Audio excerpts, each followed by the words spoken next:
Hi guys, welcome back to Bella's Big Adventures. My name's Sue. Today Doug, Bella and I are leaving Morvich Caravan Motorhome Club site and we're going to meet one of Doug's colleagues for lunch, but after that we're heading to the Maragowan campsite, so we'll see you later.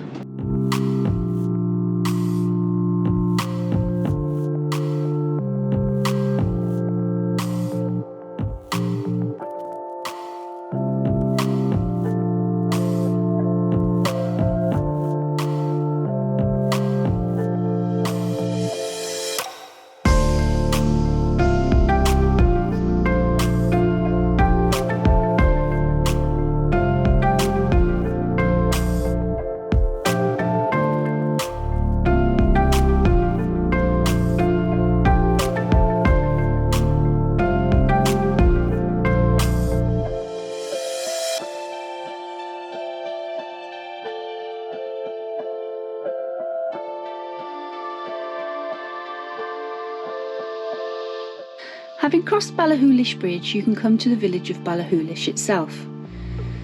If you look over to the left, you can just see Glencoe village. Both are on the banks of Loch Leven. Further out into the centre of the loch, you can see three small islands, the largest of which is called Eileen Mundy.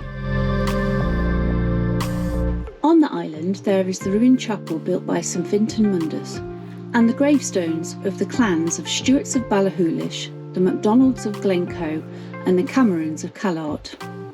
The clans shared the island and the maintenance of the graveyard, even when there was conflict between them.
There's the sign there. Is this it? Yeah. Go up there where that white car is, I think.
closed.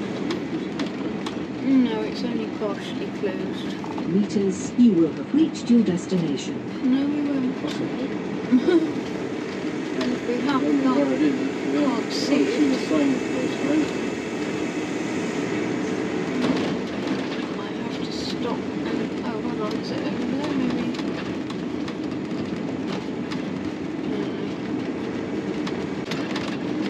No idea where it is. Oh, there it is. It's the sign. Sign, isn't it? Yep, that's the sign. So go to the right. Oh gosh, it's big. It's full. It is very busy.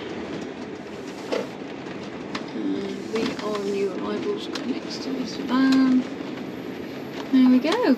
We are here. Doug's just waiting over here to check us in. Morning guys, we are at Maragowan as I said earlier, and it's drizzling for a change. So we're just going to head off into the village and see what we can see. There are some falls there, famous Falls of Dochart, I think it's called. So we're going to have a look at them. This is the site, toilet block. It's a little bit dated to be honest, desperately needs an upgrade. Got drinking water, wastewater. There's a children's playground over here. The usual facilities. No water on the pictures, just electricity. But it's quite big and quite busy actually. And I think we got the last spot that was big enough to take our van, so we were quite lucky. We didn't get here till 4:30 though, so I think if you want a pick of the pitch, you've got to be here early. Service point, the usual thing: bins, water, wastewater, recycling, and chemical waste point. They're all much of a muchness, to be honest. Some have better services than others. But nice spot, shame about the weather. And this is the entrance and reception on the right there. Right, so I'll catch up with you later. A little coffee shop. Beautiful flower arrangement.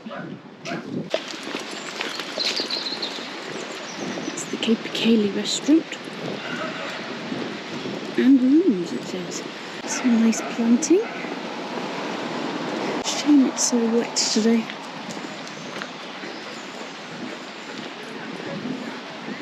It's the Smitty.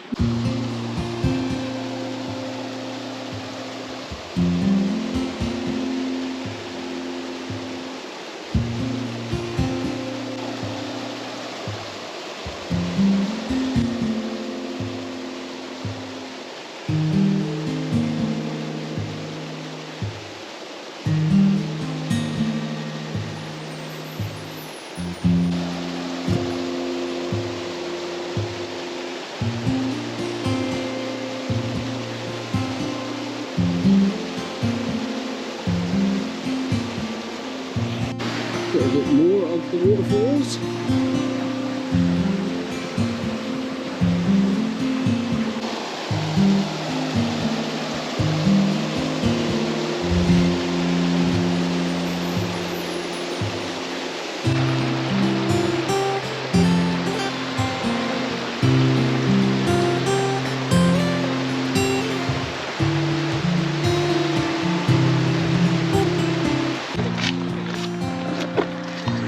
Clouds are starting to lift now, and it's warmed up actually. It's quite warm and humid now. I'm going to head back towards the campsite and turn right just before, because there is a castle ruin, and also if you carry on along the road it takes you to Loch Tay, so we're going to do that and then have a late lunch. We'll just head down Pier Road, which is right next to the campsite. It says cemetery as well, but apparently there's some nice big houses down here too.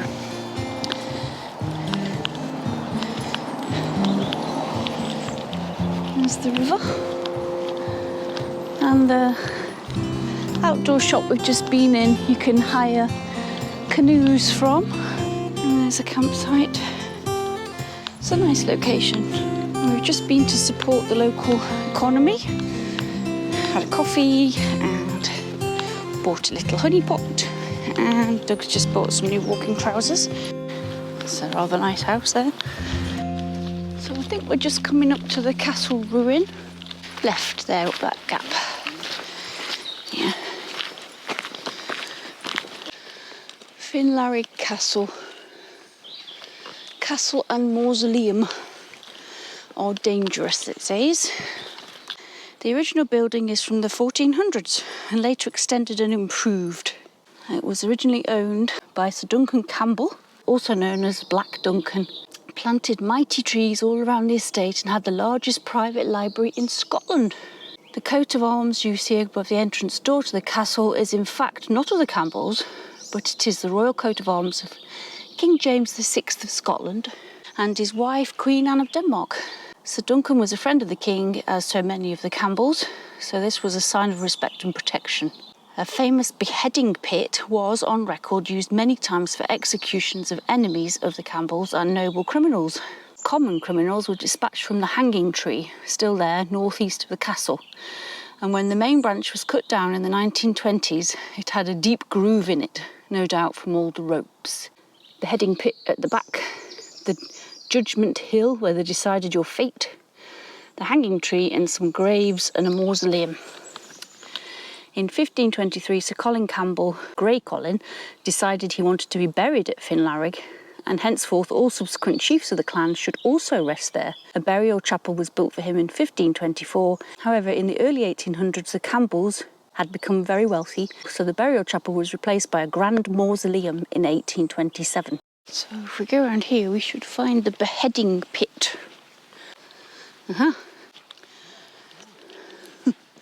No heads in there at the moment, thankfully. And over this side, on this bank, was the Judgment Hill. And as you can see, here are the graves that I've just mentioned. Some of the original Campbells. Helma Graham of the House of Montrose. For 50 years, the wife of Sir Gavin Campbell. The Celtic cross. And there's what's left of the castle.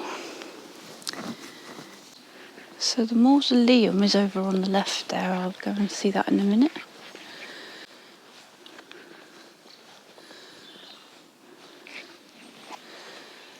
So there should be a coat of arms over the main entrance door, but I think that's over the other side.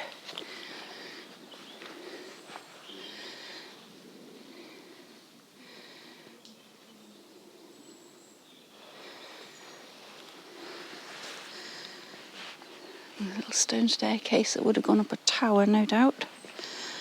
So the mausoleum is over here, what's left of it, where lots of Campbells were buried. It's all filled in with soil now. Sorry about the banging, somebody's chopping trees down, I think.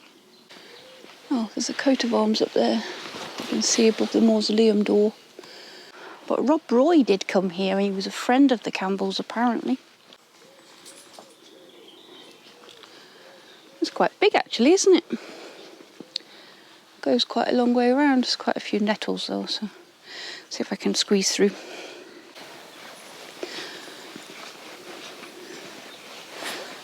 It's very peaceful.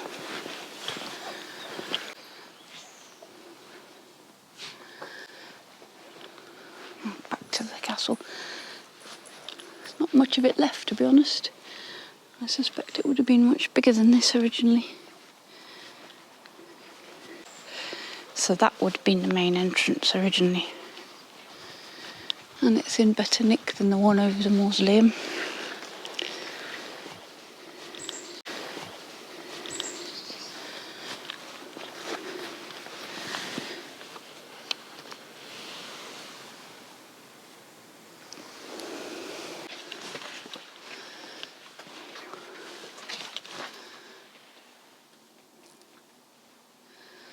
This would have been a staircase, I think, originally.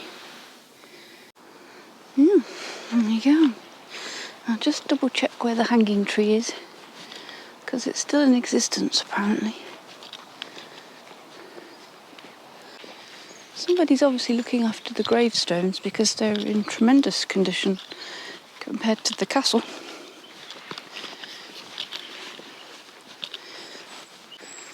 I wonder if that's it. That's really old. Mind you, there's quite a lot of old trees. There's a big old one there. Or it could be this one by the gate. I don't know which one it is, but it's one of the oldest ones. It could be that one actually. This is Judgment Hill, where they decided your fate. There you go, Douglas is going up Judgment Hill. Taking a risk there, Doug. Somebody might decide you need your head lopped off. That's a good tree though. Look at this tree.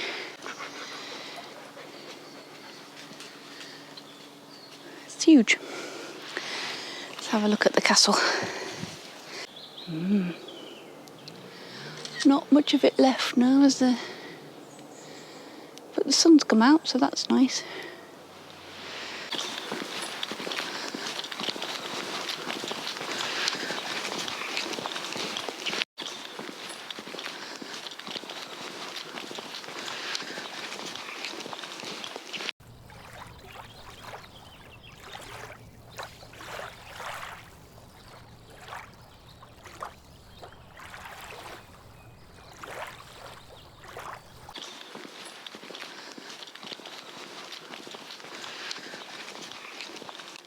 And we've found a lovely tree to sit on, haven't we, Bells? Lovely oak tree, which has a really cute little hole all the way through it. Doug's hoping to set his drone up, but it started raining as soon as we sat down. So we're just going to hang on a little minute and see if it slows down. It's already stopped a little bit.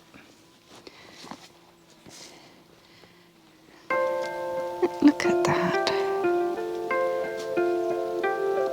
Hills as far as you can see.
So we're just heading back to the camp.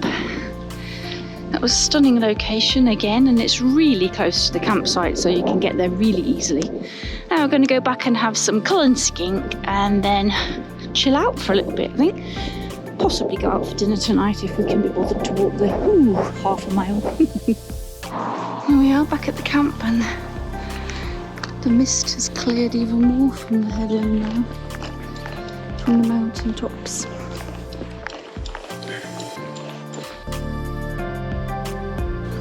So So that's it for today. So from me, Doug and Bella, bye for now. Thanks for watching. See you next time.